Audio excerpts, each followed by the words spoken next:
Graça e paz, vamos para mais um estudo bíblico da porção de Deuteronômio, capítulo 3, verso 23, até o capítulo 7, verso 11. Só para relembrar um pouquinho, nos primeiros 3 capítulos de Deuteronômio, Moisés ele inicia um discurso. Ele resume os 40 anos de peregrinação no deserto, fala sobre as conquistas de Sião, de Og, e agora, enquanto os israelitas estavam esperando para entrar na terra prometida, Moisés ele continua o seu discurso. Então Moisés ele continua com o seu discurso. Estaremos lendo o primeiro verso dessa semana, os dois primeiros versos, Deuteronômio 3, verso 23 e verso 24. Naquele tempo, também supliquei ao Senhor: Ó Senhor Deus, tu já começaste a mostrar ao teu servo tua grandeza e tua forte mão. Que Deus há no céu ou na terra que possa fazer as obras e os grandes feitos que fazes? Então, muito interessante. Agora eu gostaria de destacar uma coisa muito bacana no hebraico. Nem todas as versões inserem, mas é importante trazer. Essa primeira palavra que aparece aqui em hebraico é Va'et Hanan. Va'et Hanan significa implorar pela graça. Exatamente, implorar pela graça. Algumas versões inserem, pedi a graça, implorei graça, pedi graça. E outras versões não inserem. Ok? Mas, de fato, o original em hebraico, nós podemos tirar esse entendimento de implorar a graça. Implorar pela graça. Então, fazendo uma tradução literal do hebraico, aqui nesse texto, seria assim: E implorei pela graça do Senhor neste tempo, dizendo: Senhor Deus, tu começastes a demonstrar a teu servo a tua grandeza e tua forte mão. Portanto, qual Deus há nos céus e na terra que possa fazer as suas obras e seus poderosos atos? Esse seria uma tradução literal. Então vimos que a primeira palavra deste verso é Va'et Hanan, que significa implorar por graça. O verbo Hanan, ele significa implorar, ele significa pedir, suplicar, e ele deriva do substantivo ren, que significa graça. E é interessante que essa palavra ela não aponta para uma súplica pelo mérito pessoal, mas indica que Moisés estava implorando pelo favor de Deus, implorando pela graça. Não era algo que ele merecia pelos méritos dele, mas é um favor imerecido. É pela graça de Deus, pela misericórdia de Deus. Só para te lembrar aqui, Deus proibiu Moisés de entrar na terra prometida. Então, após a conquista de Sião e Og, Moisés ele implora por graça. E aqui neste momento, Moisés está contando isso para o povo, que ele apelou a Deus para que mostrasse a sua graça, revertendo o decreto proibitivo de não entrar na terra prometida. Mas a resposta de Deus, ela é muito forte.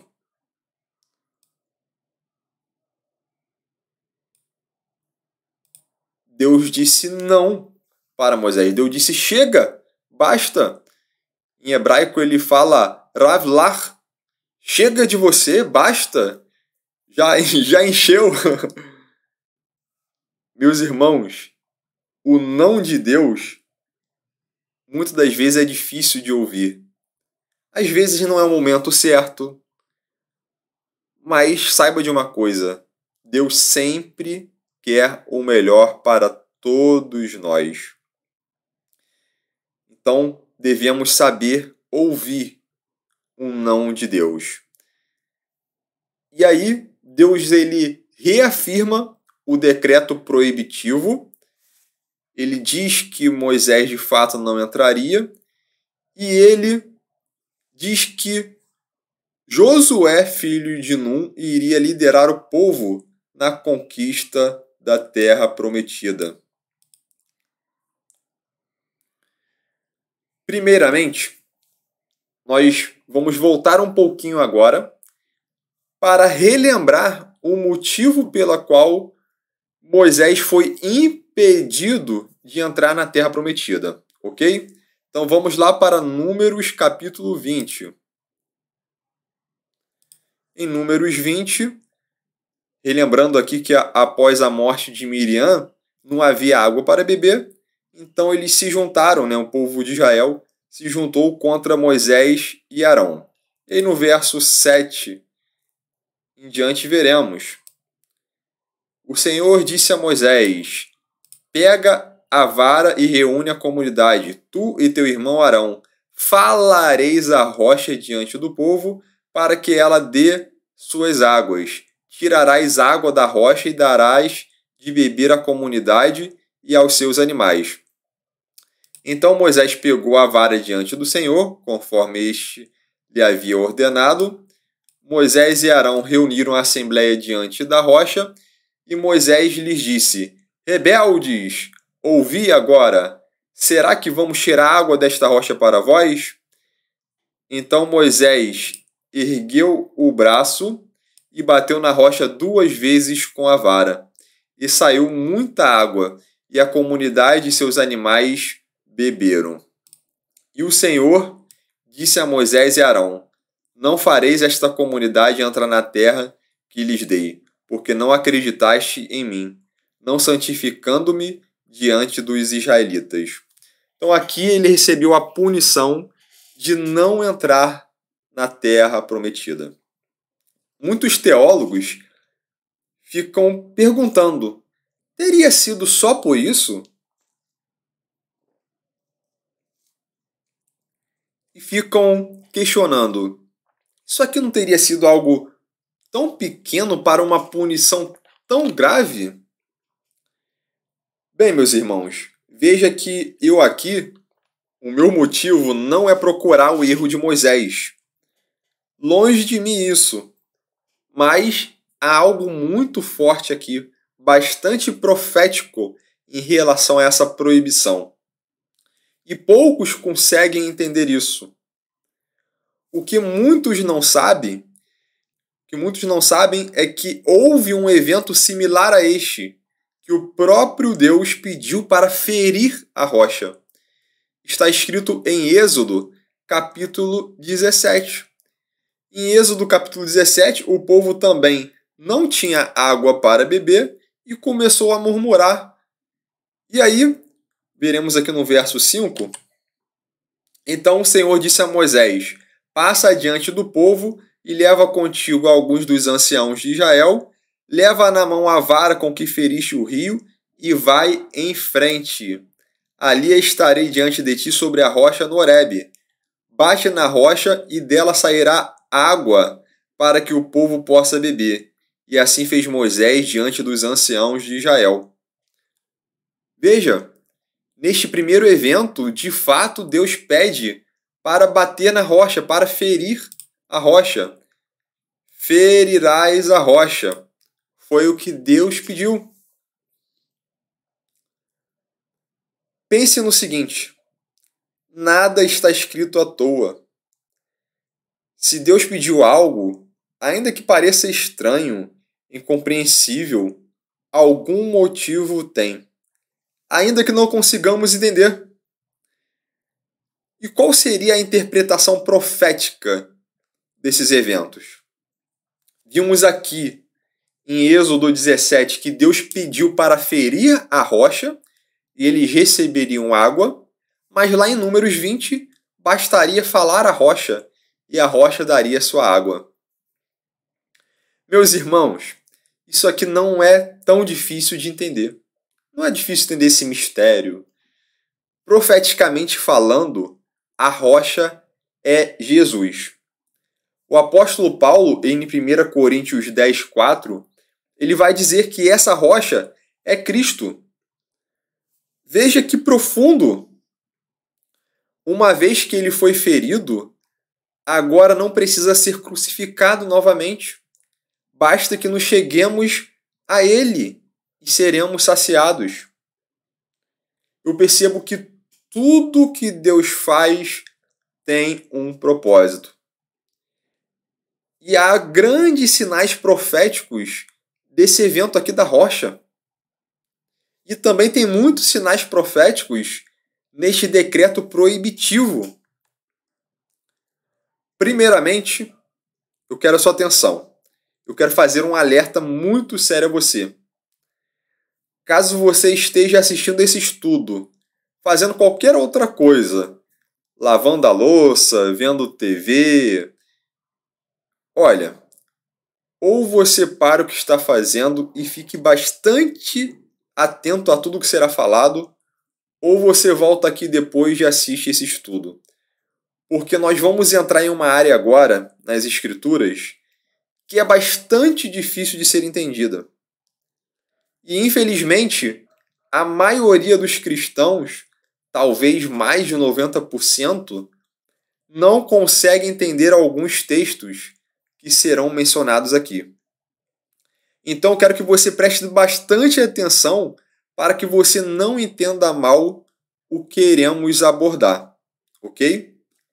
Mas veja bem, Moisés, ele simboliza a aliança feita no Sinai. Ele sendo proibido de entrar na terra prometida, indica de forma profética, de forma simbólica, que a primeira aliança ela é insuficiente para cumprir as promessas de Deus. Claro que isso não é por culpa da lei, não é culpa da Torá. O apóstolo Paulo ele fala que a lei é santa, a lei é justa, a lei é boa. Eu gostaria de deixar claro para você aqui o seguinte: a palavra lei em hebraico, Torá, ela podemos entendê-la de formas diferentes. Podemos entender como instrução de Deus, podemos entender como os 5 primeiros livros da Bíblia, que são os 5 livros escritos por Moisés, e podemos entender também como lei, legislação. O apóstolo Paulo ele usa, em sua sabedoria, às vezes você vê um texto e ele várias vezes fala sobre a palavra lei, mas cada verso, de repente, ele está falando num sentido diferente. Tem hora que ele fala sobre a lei do corpo, a lei do pecado, a lei da morte, a lei de Deus. Então são palavras que, obviamente, parecem tratar da mesma coisa, mas é algo diferente, são sentidos diferentes. Só para que você entenda. Eu quero falar o seguinte aqui. A lei como legislação, ela foi preparada para pessoas falhas. O que fazer em caso de assassinato, em caso de estupro, em caso de furto, leis pertinentes à escravidão, divórcio. Então veja, a primeira aliança ela é boa, mas ela é insuficiente devido à fraqueza humana, por culpa dos nossos pecados. Devido ao homem não agir de acordo com a lei de Deus, de acordo com a Torá, mas conforme a lei do pecado e da morte. Na nova aliança, não haverá mais pecado e morte. E a primeira aliança nos leva para a nova aliança, a aliança renovada. Moisés nos leva a Jesus. Olha que interessante, em Romanos, no capítulo 8, verso 1, está escrito assim: Agora, pois, já nenhuma condenação há para os que estão em Cristo Jesus. Porque a lei do Espírito da vida em Cristo Jesus te livrou da lei do pecado e da morte. Porquanto o que for impossível à lei... Lembra que eu falei que ele usa a mesma palavra lei, mas tem sentidos diferentes? Observe isso, ó. Lei do Espírito da vida, lei do pecado da morte, impossível à lei. Todas elas aqui têm um sentido diferente. Vamos lá. Porquanto o que for impossível à lei, no que estava enferma pela carne, isso Deus fez enviando seu próprio Filho em semelhança de carne pecaminosa, e no tocante ao pecado, e com efeito condenou Deus na carne o pecado, a fim de que o preceito da lei se cumprisse em nós, que não andamos segundo a carne, mas segundo o Espírito. Veja, meus irmãos, pela lei seria impossível o homem não ser condenado, porque pela lei nós não podemos ser justificados. Pela lei nós somos condenados. Mais uma vez, te peço para que você não me entenda mal, ok? Vamos lá, vamos com calma. Se você está com dúvidas, aguarde que vai ficando mais claro conforme vamos estudando. E no final do estudo, caso você permaneça com dúvida, por favor, insira sua dúvida aqui nos comentários. Veja, meus irmãos, infelizmente nós agimos em desobediência à vontade de Deus. A vontade de Deus está expressa em sua palavra, na lei. Mas muitas vezes nós fazemos o que é contrário à lei. Ou será que alguém aqui que está me ouvindo nunca pecou? Todos pecaram. E devido a essa falibilidade humana, todos seríamos condenados pela lei. É porque a lei que nos dá o conhecimento do que é transgressão, do que é pecado. Mas para quem está em Jesus, não tem o que temer, pois ele nos alcança com a sua graça. Ele nos limpa da culpabilidade de nossos pecados. E agora que nós somos libertos, a justa exigência da lei, ela se cumpre em nós, pois não andamos mais segundo a carne, mas segundo o Espírito. Agora não vamos andar na prática do pecado. Nós temos que alcançar um nível mais elevado, é andando em Espírito. Só quando você anda no Espírito que você vai vencer as tentações e não mais viver na carne, em pecado. Então veja, é um nível maior de obediência a Deus.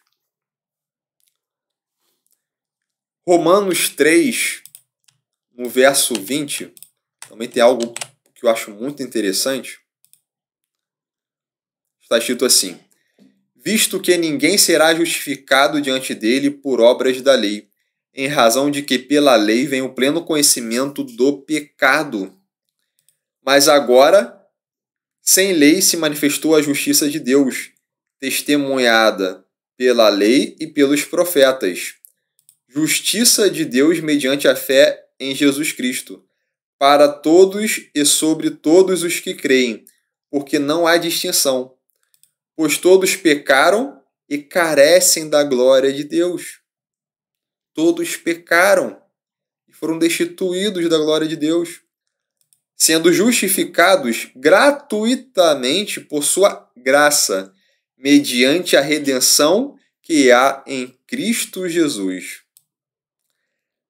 a quem Deus propôs no seu sangue como propiciação mediante a fé para manifestar a sua justiça, por ter Deus, na sua tolerância, deixado impunes os pecados anteriormente cometidos, tendo em vista a manifestação da sua justiça no tempo presente, para ele mesmo ser justo e o justificador daquele que tem fé em Jesus.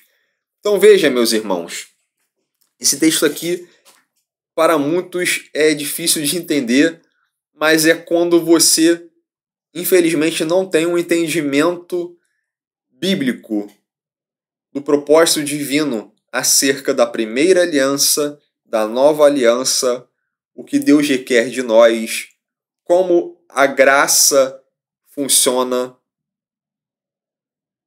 Quando se tem dificuldade de entender isso aqui parece um quebra-cabeça que está longe de ser montado. Mas quando você obtém um entendimento, as peças vão se encaixando. Veja, para que fique claro aqui, Paulo não está falando contra a lei. E isso não significa que nós podemos viver numa anarquia, sem lei, que podemos pecar à vontade. Não, isso não significa isso. Se você for ler, por exemplo, aqui no final, no verso 31, olha só, anulamos, pois, a lei pela fé? Não, de maneira nenhuma. Antes, confirmamos a lei. Olha só, confirmamos a lei. Paulo aqui não está falando contra a lei, mas ele está dizendo que não é pela lei que seremos justificados, porque pela lei nós apenas descobrimos os nossos pecados. Ela aponta o que é pecado. E por sermos pecadores, obviamente ela nos condena. Mas pela fé em Cristo, ele nos alcança com a sua graça e assim somos justificados, porque ele derramou o seu sangue. Ele pagou pela culpa dos nossos erros, pela culpa dos nossos pecados. Muitos, infelizmente, acabam interpretando mal as palavras de Paulo. O próprio apóstolo Pedro diz isso, que as palavras de Paulo são difíceis de serem entendidas. Lá em 2 Pedro, no capítulo 3, verso 15, Pedro fala assim: e tende por salvação a longanimidade de nosso Senhor, como igual o nosso amado irmão Paulo vos escreveu, segundo a sabedoria que lhe foi dada. Ao falar acerca destes assuntos, como de fato costuma fazer em todas as suas epístolas, nas quais há certas coisas difíceis de entender, que os ignorantes e instáveis deturpam, como também deturpam as demais escrituras, para a própria destruição deles. Olha só, o próprio apóstolo Pedro falando que as palavras de Paulo são difíceis de entender. E, infelizmente, desde o primeiro século, acontece de deturparem os ensinamentos bíblicos devido à dificuldade de entendimento. Veja, meus irmãos, isso aqui é algo muito sério. Muitas coisas importantes nas Escrituras são postas de lado devido à má interpretação bíblica.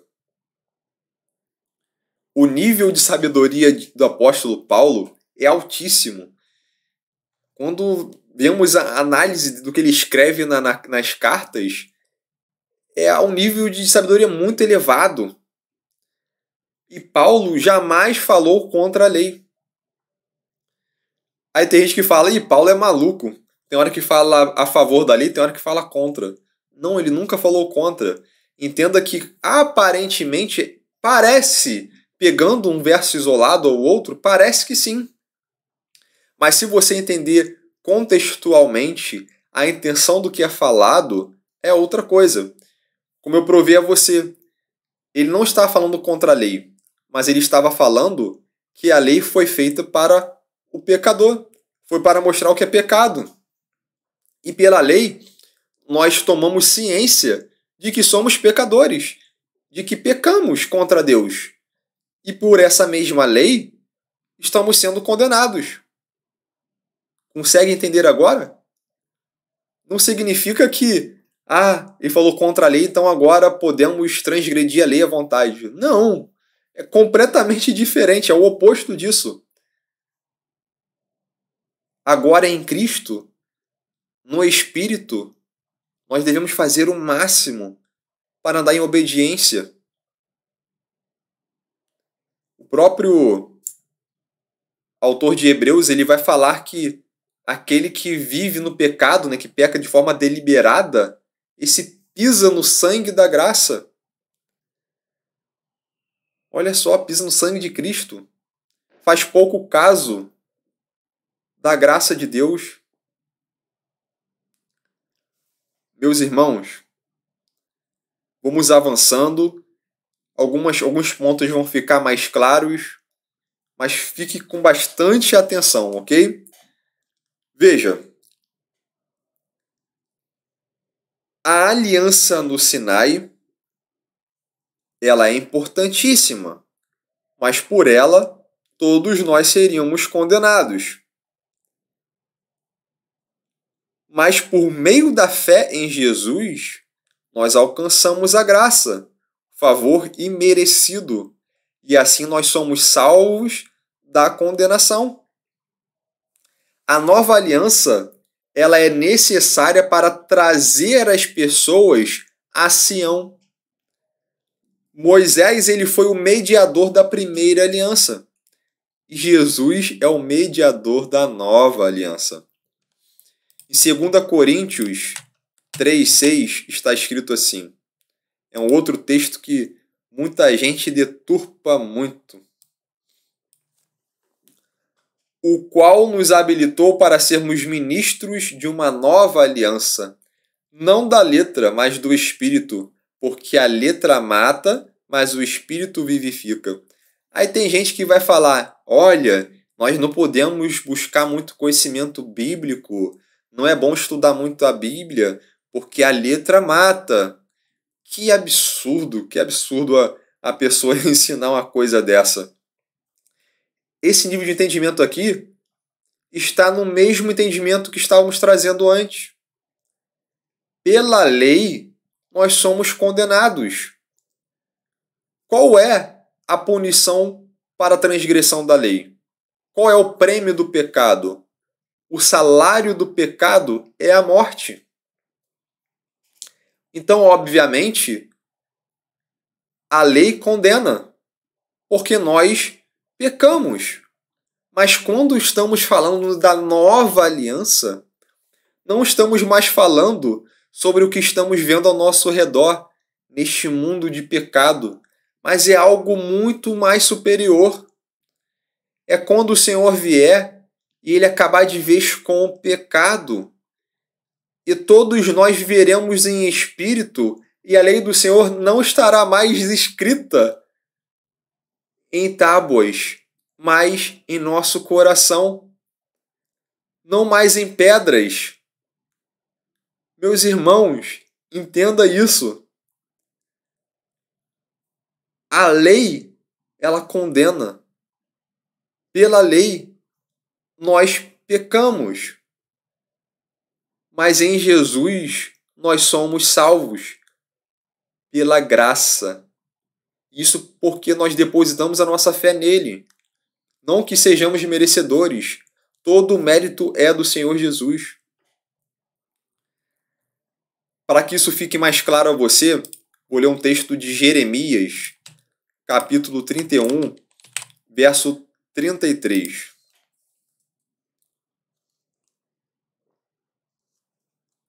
Olha só que forte. Porque esta é a aliança que firmarei com a casa de Israel depois daqueles dias, diz o Senhor. Na mente lhes imprimirei as minhas leis, também no coração lhes inscreverei. Eu serei o seu Deus e eles serão o meu povo. Olha que forte e que lindo. Isso aqui é a nova aliança. É disso que se trata a nova aliança. E quando o Senhor Jesus retornar e restaurar todas as coisas e dar fim ao pecado, dando início à nova aliança de forma plena, é isso que acontecerá. Ele vai imprimir a sua lei em nossas mentes e vai inscrever em nosso coração a sua lei, e não haverá mais pecado. Ele será o nosso Deus e nós seremos povo dele. Veja, não significa que agora com Jesus nós podemos transgredir a lei. Pelo contrário, agora com o Messias, vivendo no Espírito, agora que fomos transformados a partir do novo nascimento, nós devemos mais do que nunca obedecermos à lei do Senhor. porque a desobediência da lei é o pecado. Lá em 1 João, no capítulo 3, no verso 4, está escrito: todo aquele que pratica o pecado também transgride a lei, porque o pecado é a transgressão da lei. Pecado é transgressão da lei. Você acha que Jesus quer que você viva no pecado? Obviamente que não. Meus irmãos, devemos nos apegar à lei do Senhor e devemos fazer isso até que a nova aliança venha, até que se cumpra, até que o Senhor Jesus venha e coloque a sua lei em nossos corações. E essa lei que ele vai pôr em nossos corações é de alto padrão, é de padrão moral elevadíssimo, muito mais superior do que a lei de Moisés, que está escrito no Pentateuco, nesses 5 primeiros livros da Bíblia. E eu quero dizer algo para vocês. Diferente do que muitos pensam e ensinam, Jesus jamais aboliu a lei. Você está me ouvindo? Jesus não aboliu a lei. E ele mesmo disse isso. Veja, não penseis que vim revogar a lei ou os profetas. Não vim revogar, mas vim para cumprir. Em outra versão, não penseis que vim abolir a lei ou os profetas. Não vim abolir, mas cumprir. Pois em verdade vos digo, antes que o céu e a terra passem, de modo nenhum passará uma só letra ou um só traço da lei, até que tudo se cumpra. Olha só, meus irmãos, você acha que pode pecar à vontade? Que hoje não precisa mais da lei? Não foi isso que Jesus disse, não. Olha só, Jesus ensina uma coisa e as pessoas criam doutrinas estranhas aos ensinamentos de Cristo. Olha o que Jesus ensinou. E olha o que ele fala, olha só, hein? Quem, portanto, desobedecer a um desses mandamentos, por menor que seja, e assim ensinar aos homens, será chamado menor no reino do céu. Aquele, porém, que os cumprir e ensinar, será chamado grande no reino do céu. Pois eu vos digo, agora preste atenção. Pois eu vos digo que se a vossa justiça não superar, olha, superar a dos escribas e fariseus, de modo nenhum entrareis no reino do céu. Olha só, o que Jesus espera de nós é que tenhamos um alto padrão de justiça. Exercer a justiça, isso só é possível se você se esforçar, andar no Espírito, sendo obediente a Deus. Só assim. Só assim. Ele requer um alto padrão de justiça, meus irmãos. A coisa é séria. Não podemos viver na brincadeira. Bem, gostaria de voltar agora naquele ponto sobre a rocha que foi ferida. Vimos que a rocha era Jesus. A rocha foi dada a Israel e prefigurava o sustento da vida dado por aquele que seria ferido por seu povo. Lá em Isaías 53, no verso 5, está escrito assim: mas ele foi ferido por causa das nossas transgressões e esmagado por causa das nossas maldades. E o castigo que nos traz a paz estava sobre ele, e por seus ferimentos fomos sarados. Meus irmãos, quando Deus pediu a Moisés para ferir a rocha na primeira vez, apontava para Jesus, que seria ferido, e depois todos seriam saciados. E quando Deus pediu para Moisés falar à rocha, pedindo água, também apontava para Jesus, porque assim, todo aquele que se aproximasse da rocha pedindo por água, seria saciado. Olha só que grande mensagem. Isso aqui é uma grande mensagem. Ele foi ferido. E não precisa ser ferido novamente. Basta que você chegue até Ele e Ele suprirá as nossas necessidades, Ele saciará a nossa sede. Olha só que forte.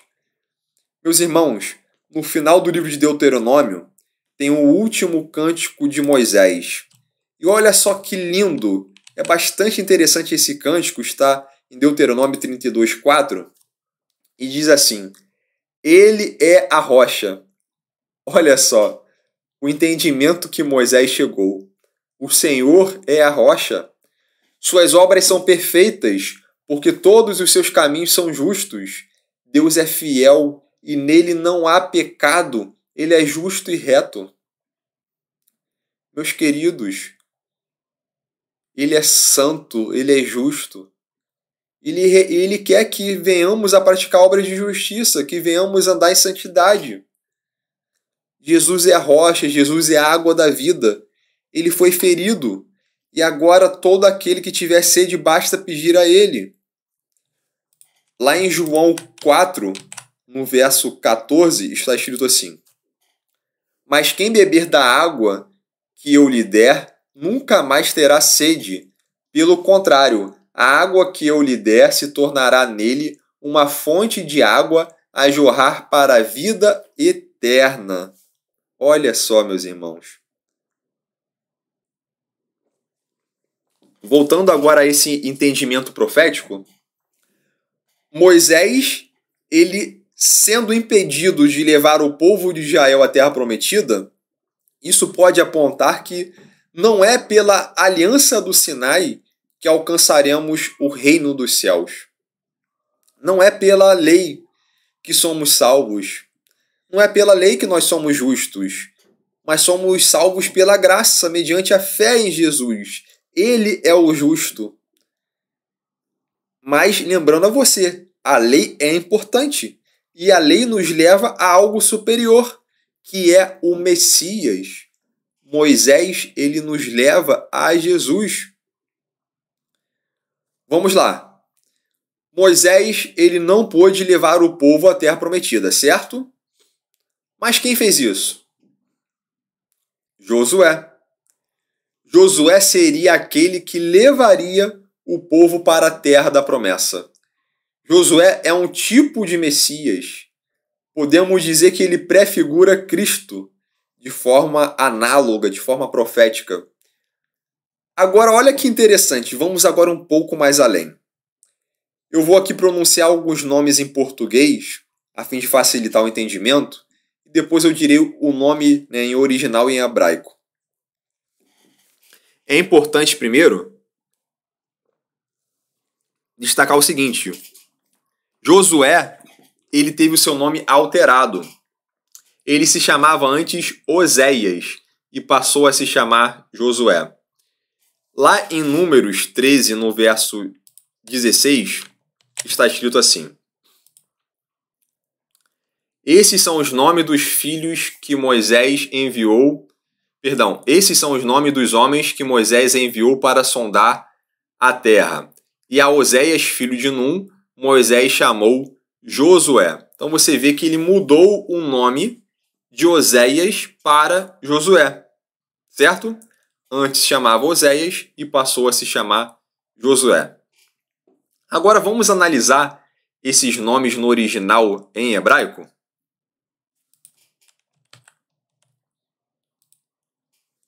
Antes se chamava Oséias, que em hebraico é Rocheia, e depois passou a se chamar Josué, que em hebraico é Yehoshua.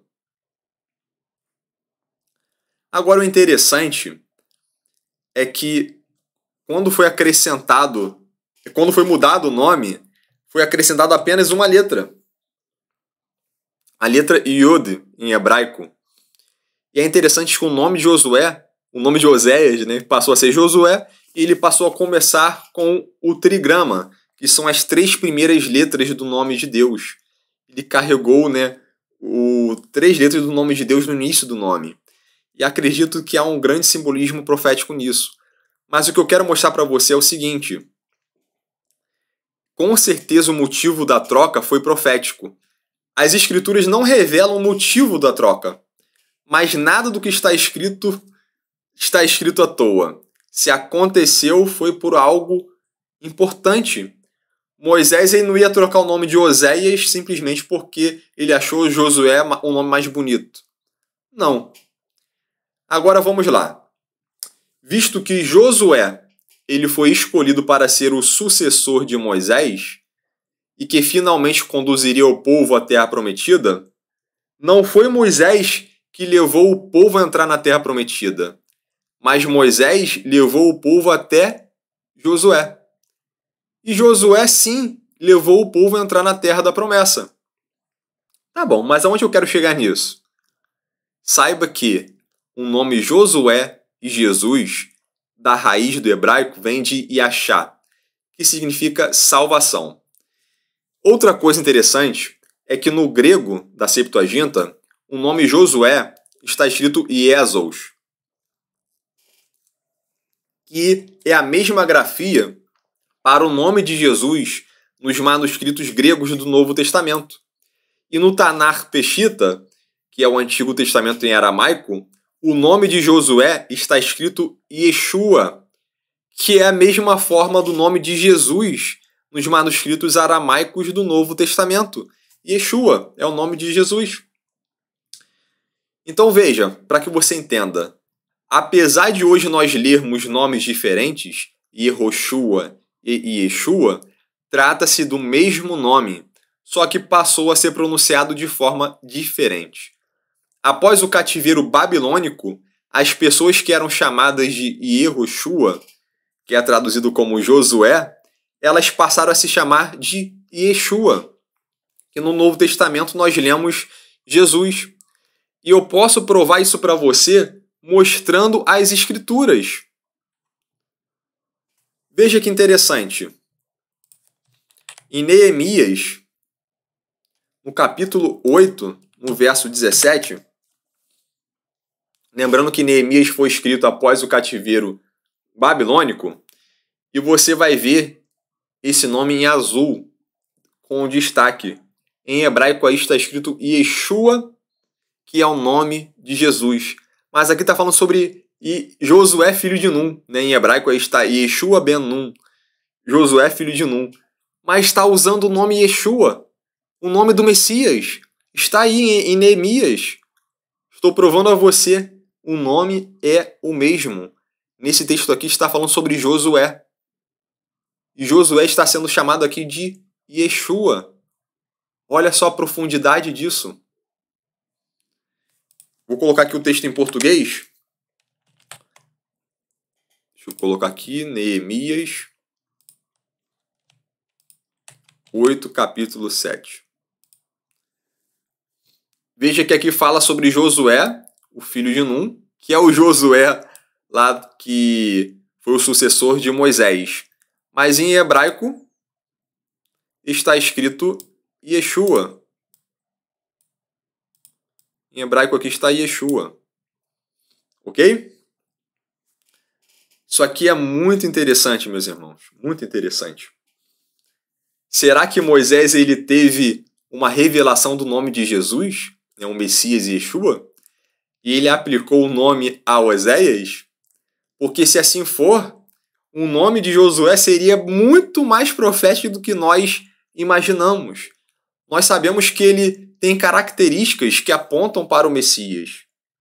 E o Messias ele vai vir, e ele vai tomar posse da terra. Ele vai ser rei sobre toda a terra.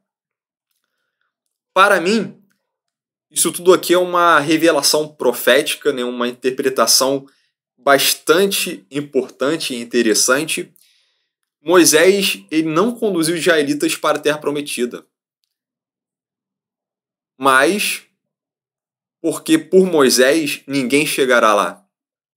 Mas sim por meio de Jesus. Pela lei, ninguém vai conseguir a salvação. Mas é apenas pela graça. Pela graça, nós obteremos o perdão. Pela graça, alcançaremos a misericórdia. Né? Graça e misericórdia são palavras sinônimas. Alcançaremos. E isso é por meio da fé. Aquele que não crê em Jesus não vai ser alcançado pela graça. Agora entenda também que a graça não é algo novo. A graça não vai alcançar apenas as pessoas que nasceram depois da crucificação de Jesus. Não. Você acha que Moisés ele foi salvo pela lei? Sabemos que Moisés pecou. A mesma lei que me condena, que condena você, também condena Moisés. A mesma lei que nos condena, condena o rei Davi. Pela lei, Davi teria que ser condenado. Mas essa mesma graça que nos alcançou também vai alcançar eles. Eles foram alcançados pela graça também. E só pela graça. Pela misericórdia de Deus, eles serão salvos. E pela misericórdia, espero que eu seja e você também. Para isso precisamos andar em retidão. Andar com o Senhor um caminho reto, um caminho justo. Nos apegando à sua santa palavra. Vivendo em espírito, não andando na carne. A verdade, meus irmãos, é que a lei, em forma de legislação, ela contém leis que não representam o mais alto padrão de moralidade de Deus. Porque essas leis foram outorgadas em razão da dureza dos corações humanos. Você vai ver lei para o assassino, para o estuprador, para o rebelde. Na nova aliança não existirá nada disso. Então certamente será uma lei de padrão mais elevado. Olha só o que está escrito em Isaías 51:4.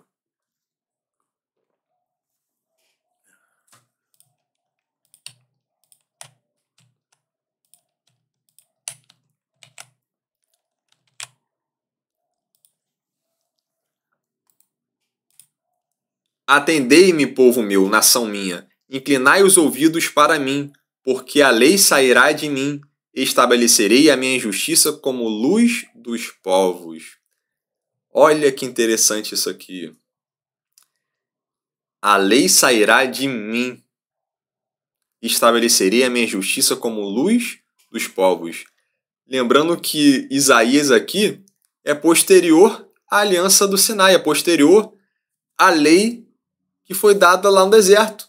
Mas aqui está falando sobre uma outra lei, uma lei que sairá do Senhor e vai estabelecer justiça como luz dos povos. Aqui está falando sobre algo que foi falado também no início do livro de Isaías. Isso aqui está dizendo que de Sião sairá a lei e as nações andarão nos caminhos do rei Messias. Veja o que está escrito em Isaías, no capítulo 2, no verso 3. Muitos povos irão e dirão: vinde e subamos ao monte do Senhor, ao templo do Deus de Jacó, para que ele nos ensine os seus caminhos e andemos nas suas veredas, porque de Sião sairá a lei e de Jerusalém a palavra do Senhor. Olha, de Sião sairá a lei, não é do Sinai. Aqui está falando sobre uma lei mais elevada que o rei Messias, que Jesus Cristo, irá trazer. Meus irmãos, isso aqui é algo bastante profundo. Os mandamentos nos foram dados e precisamos nos apegar a eles. Agora veja, não somos justificados pela lei, somos justificados por Cristo. Ele nos justifica por meio do seu sangue. Amém, meus irmãos? E o Messias, ele vai trazer algo superior.